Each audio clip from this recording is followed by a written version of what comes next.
to switch back to weekly. Get twice as much done. Probably. Hey, welcome to another update on Archmage Rises. And this week, I have another friend with glasses and beard. Oh, wait, it's Nick. A little less hair this time. Yeah, look at that haircut. Is that how you got your new job? No, after I got the job, I got sick of the hair being in my face, and I cut it off.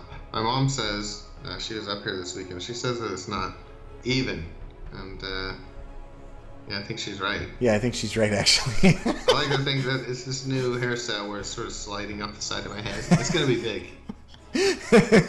You've cut it in such a way that it looks like a bad toupee, so good job. Yeah, thank you. That's what I was going for. So, you're back on the show here. That must be exciting, maybe? No. Oh, yeah. It's been, I think, 3 weeks? 4 weeks? You had somebody else on the show, unfortunately. Yeah. But, so, did you see the one with Don from Australia last week?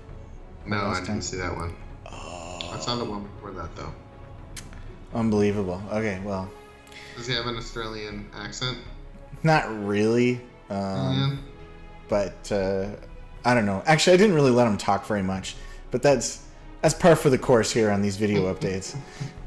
Okay, so this week we got a couple things for you. And I do want to stress I have a small update to show on the game. It's very small. It will not impress you. Other than the fact that there is forward movement. That's the purpose.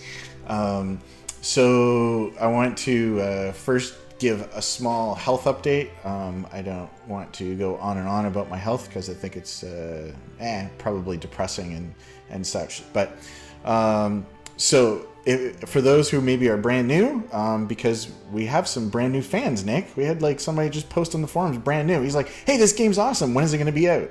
Which is everybody's comment then question.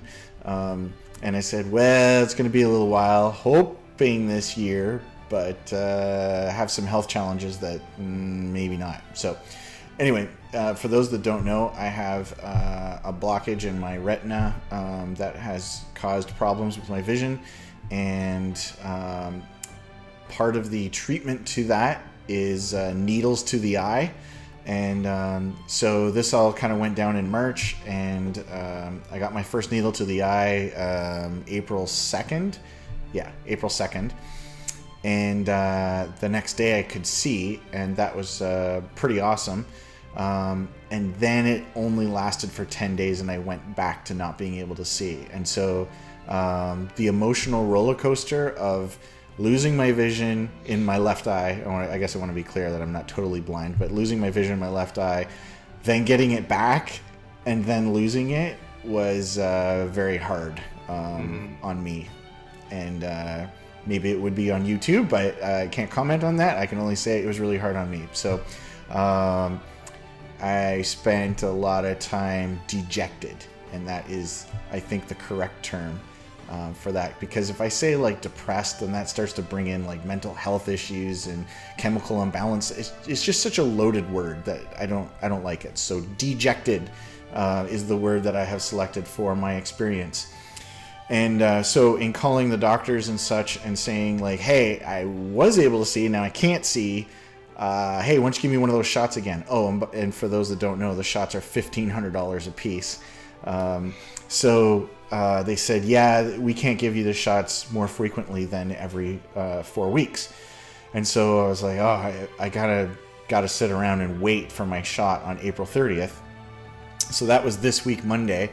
And what a difference a month makes. I went from oh man, dreading getting a needle to the eye, come on, Catherine, get in the car, gotta get a needle to the eye. And because I want to be able to see, obviously.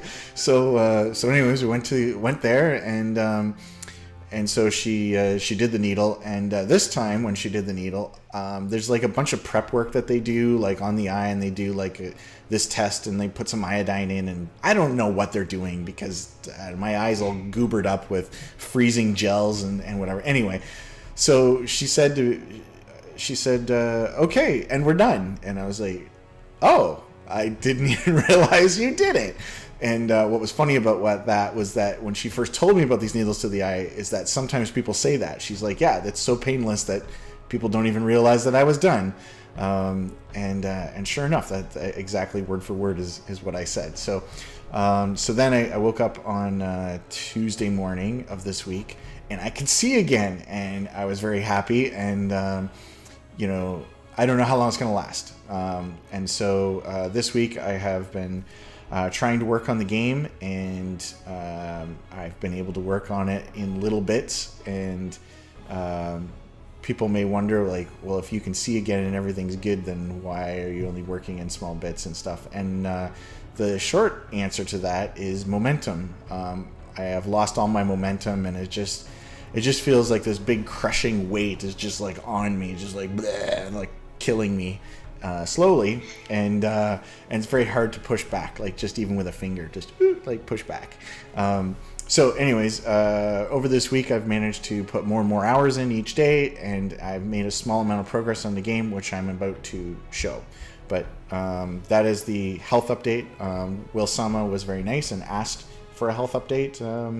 He asked, like, hey, how are you doing? How's the game doing in the Steam forums? And that's it. So I don't know if you have anything to say or ask about that, Nick. I'm glad you can see. I just don't.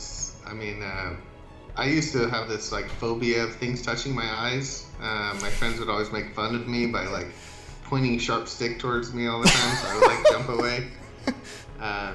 When I like went to load the dishwasher, I'd always be like have one hand in front of my face because I'd always be worried I'd like trip and skewer my eyeballs on the little prongs that hold your dishes. Oh man! Later on, I found it was because this is before I wore glasses, but I didn't realize that my eyes were like one of my eyes was off, and so it was like like doing some kind of I don't know, parallax or VR effect where it was making everything look like it was like just about to poke me in the eye. So wow. That was the problem. So I haven't had the issue since I've gotten glasses. But thinking about jabbing a needle in your eye just is something that I think I would probably just die instead. But I'm glad that you're doing it, Thomas.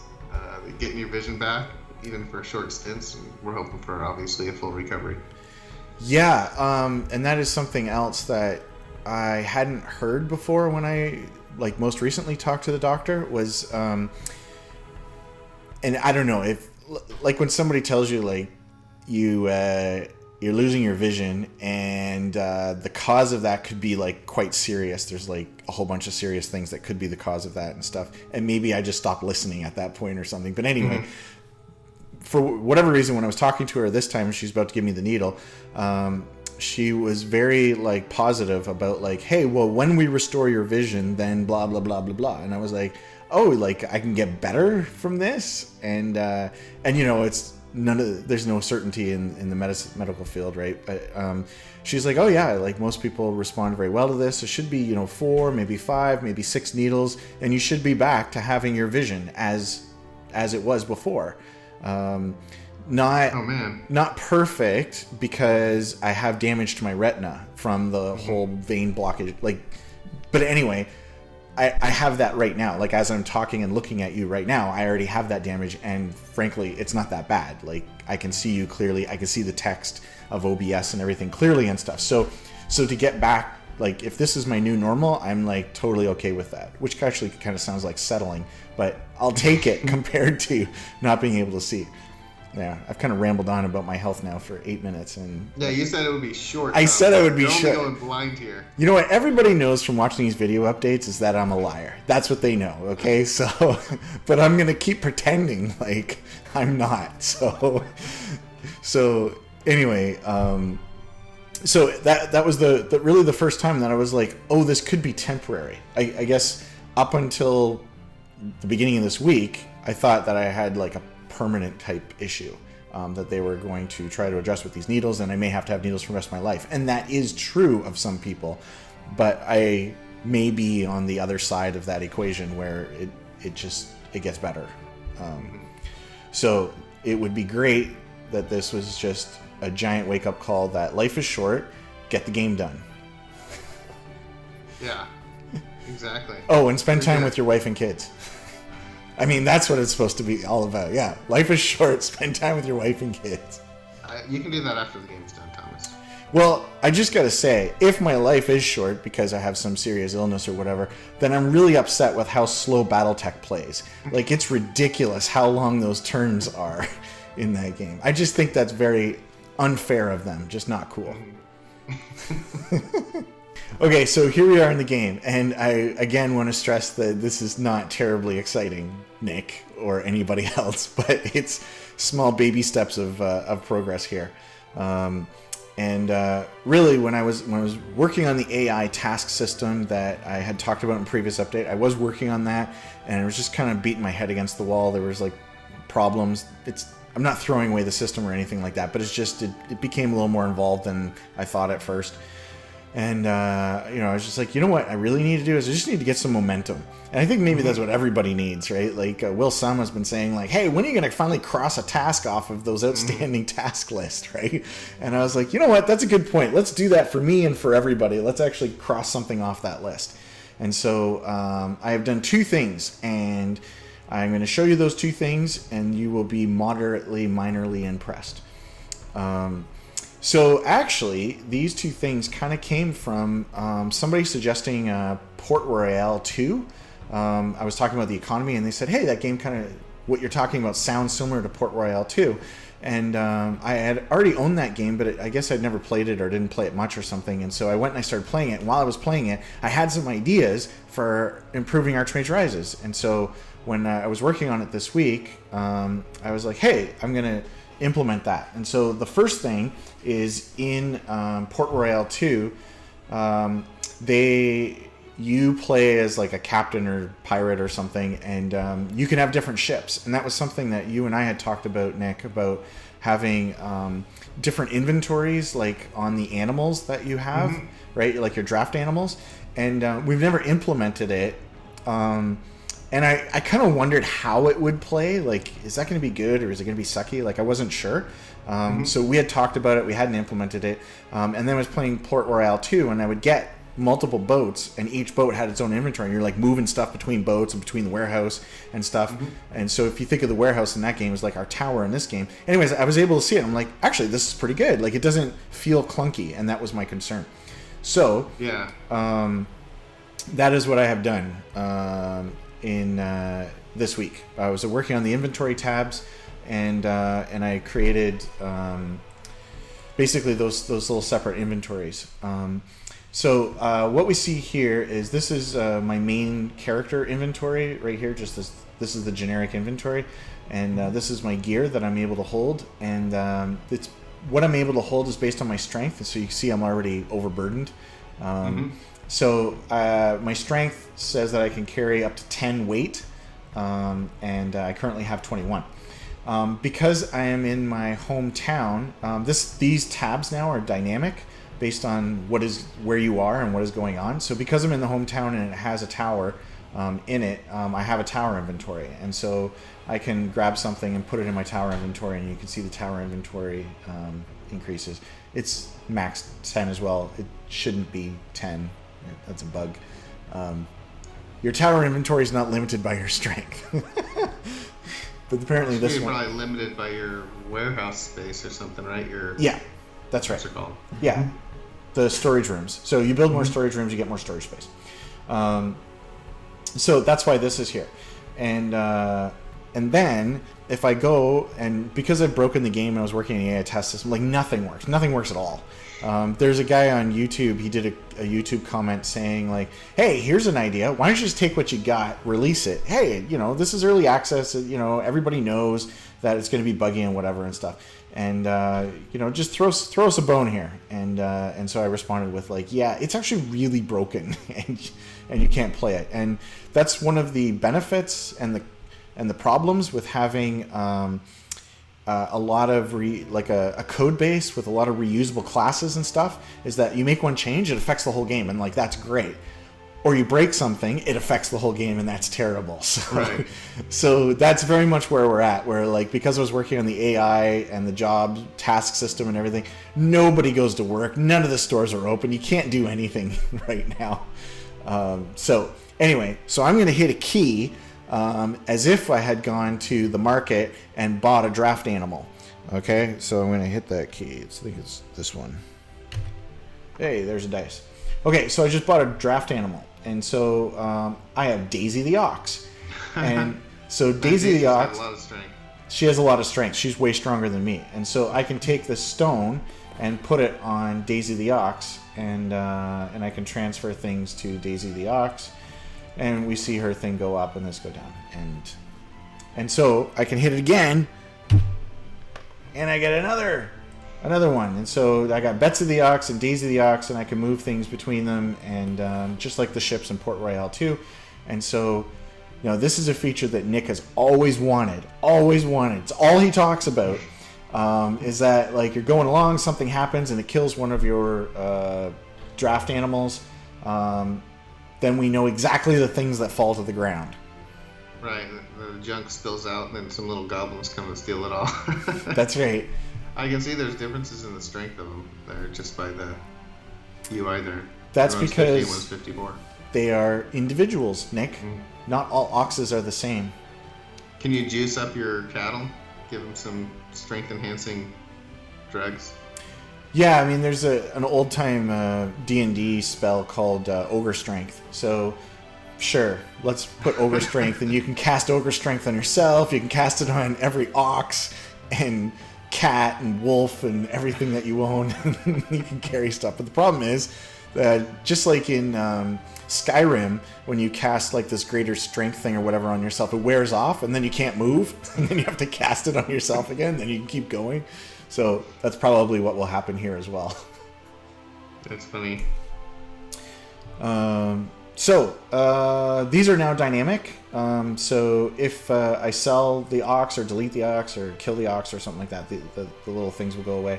And then the big thing is, this actually matters, is Nick, you and I have talked about when you go into a dungeon, you have to like gear up. And so that's now true. If you go into a dungeon, these disappear. You can't see these anymore. The tower one won't be there anymore. You just have the gear that you can carry. Isn't that great? Yeah, I like that. I mean, I think having a choice of what you're bringing in makes sense, and it probably wouldn't make sense to have like an elephant climbing down a rope into a dungeon. That's right. We're always going for realism here. Yeah. So, a little bit like Darkest Dungeon, a little bit, where you kind of pre-plan, like, I'm going to go into this dungeon. What am I going to take? How many torches am I going to take? How many foods am I going to take? Am I going to bring a crowbar, my 10-foot pole, my 11-foot pole? Who knows? And so each of those has a certain amount of weight. You only have so much strength. So hopefully there's some interesting choices to be made there. Unlike Darkest Dungeon, though, I guess if you bring in a torch and don't use it, you get to bring it out with you. I always thought that was the weirdest thing in Darkest Dungeon. You don't get to bring it out? Is that what you're saying? No. Yeah, whatever you buy, whatever you want before you go, but if you don't use it, it just disappears. Well, we can't make fun of them because they sold a lot of copies of their game and a lot of people like it. Yeah. Okay, so the next thing that I got from Port Royale is even less impressive than what I've just shown you. In that game, it's also time-based. It runs in real time, but whenever you're like in a town, you're going through menus and stuff, it runs at like 0.025 time or speed or something like that. And then if you want to you tell your boat, hey, I want to go from here to there, then you just hold down the space bar and it passes time. I'm like, that would work so great. So look at this, Nick. Nice. So spacebar is a hotkey, or is it you have to hold it? No, I'm holding it. I hold it down. Oh, that's cool. I hold it down for as much time as I want to pass. Yeah, I do like that. I mean, clicking the button twice, you've just reduced 2 clicks to 1 click, so it's a lot easier. So, thank you, Guy, who suggested Port Royale 2. We are all benefiting from your suggestions. Yeah, that's good. I like that. Okay, well, that's all I have to show because it's been kind of a light week. Okay, so next week I'm going to be traveling down south, which does not mean Florida, Nick. It means Toronto because I live 8 hours north of Toronto. Anyway, so I'm going to be traveling with my wife down to Toronto, and I think I'm going to be working on the lore and history and stuff of the game. It's something I haven't worked on in the game for a really, really long time. And like I said, I think momentum is really important. And I remember there's been spots of working on this game because I've been working on it for 4 years. There's been spots of dry spells where I'm just like, where I'm going to work on that, and then I get really charged up, and then I like come back to working on the coding and stuff, and I have more energy and momentum to take those things on. So while I'm away next week, working from a hotel is like not as easy. Screen small. I don't have a real keyboard, like all those kinds of things. So I think actually working on that stuff would be probably a good thing. So that's my intention. So if people have questions about the world of Valen and I don't know, the Conclave or whatever, like there's been some posts on the Steam forums. People have asked questions. I've answered them and stuff. If there's anything that you're wondering, ask away. And that would be something that I will try and cover next week as I work on the background, the world, the setting, the history, the lore, the main characters in that history. So anything that you're interested, that might be a prompt that I can go and I can do that. Sounds good. Are you going to release maybe a little snippet of some of the stuff you already have, maybe? I could.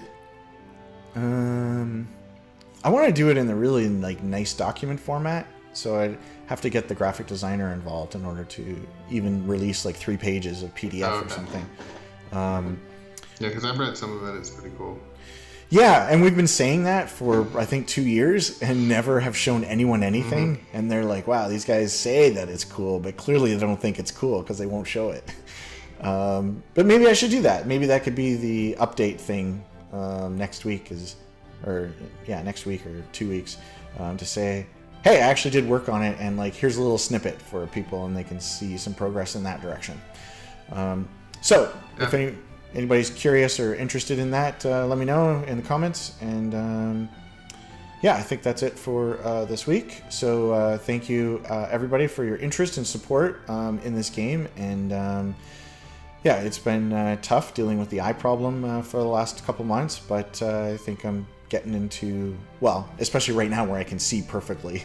I'm getting into a good place. And like last time when I got the needle and I could see the next day, I was like, hey, maybe I'm cured, right? Like nobody told me that I was. The doctor never said like, yeah, 1 needle, you might be cured. Like, but my experience was, hey, I could suddenly see maybe this will last. And then as it like went away, and then it was like, oh, this really sucks. So now this time around, I'm kind of expecting it to wear off, right? Mm-hmm. And so it won't be nearly as dejecting as and disappointing, if it does wear off. And she said, it was really weird. She said, no matter how you feel or what happens, you do it for 6 months, and you do it every 4 weeks for 6 months. And doesn't that sound kind of strange? Like no matter how well or poorly the patient is reacting to the medicine, you just keep giving it to them. I don't know. I'm not a doctor, but it is weird. I mean, I guess if your eye melted out of your head, there wouldn't be anything to poke, but yeah. Thanks, Nick, for being back on the show here. Thanks for having me. Okay. And we will see everybody next update. Bye. Bye.